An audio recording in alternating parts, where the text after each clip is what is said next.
If anybody says, go around Dead Man's Curve, you just went around it. That huge curve. The local folks call that Dead Man's Curve, because back before the interstate was built and everything, this is the route from Spartanburg in South Carolina. That US 176 was the main route into Henderson County. We're talking about huge tractor trailers, buses, and everything had to take that road.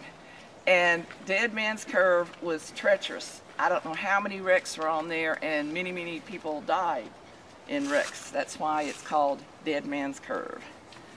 And can you imagine coming up that mountain behind all these tractor trailers? It was a hoot. This is the gravesite of William Capps. He was a Revolutionary War soldier. He fought at the Battle of Cowpens. At the time he enlisted, he was living in Burke County, and he and his wife eventually moved down into South Carolina. In 1799, he began buying land up here. And in between 1800 and 1810, he moved up here with his family. He owned hundreds, and I think someone told me it was way over 1,000 acres of land, all in this section here, all the way down to Green River. And this is considered the Zirconia community today. So once you pass that, you remember you went underneath the 4-lane US 25 connector down here? Once you pass that to your right, that's Zirconia, to give you an idea of the geography of the county. So you're in Zirconia now. And his land goes all the way down to the Green River, which we're going to almost go to the Green River when we leave here and then turn right. But his land went on both sides of the river. And it may have even, of course, these roads were not here then. 176 is a new road. It wasn't built until the 1920s. They were using Howard Gap Road prior to that. So his land could very well have gone across 176 and further down. We're just not really sure of the estimate on the land. One of his daughters married a Kirkendall. It's a grandson of Abraham Kirkendall. And then later on, and they lived in this area. He gave a lot of his kids land in this area. And then later on, the land was sold, and a family by the last name of Fortune bought it. So on the county's GIS layer, and in the Henderson County, North Carolina Cemeteries book, this cemetery is called the Fortune Kirkendall Cemetery, which I do not understand, because it was the William Capps family cemetery. So everybody in this cemetery is a descendant of William Capps, and why they named it Fortune Kirkendall, I have no clue. That's odd to me.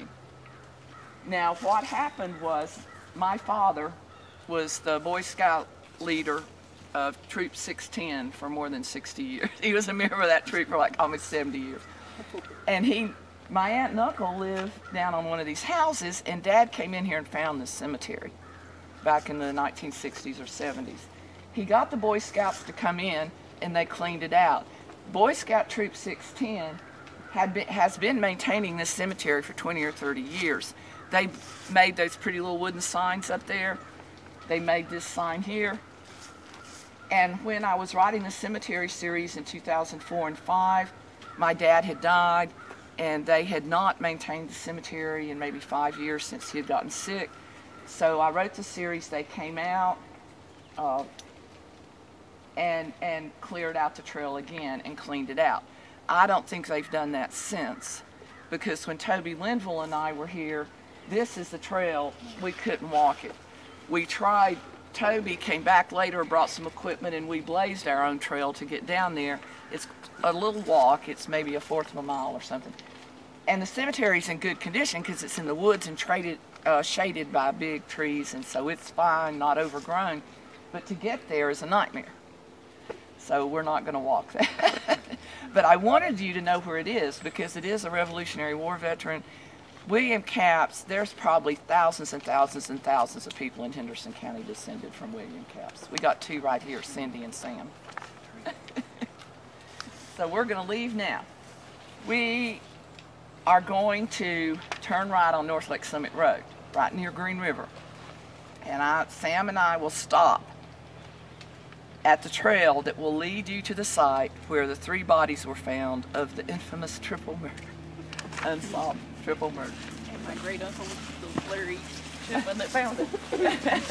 That Larry Chipman.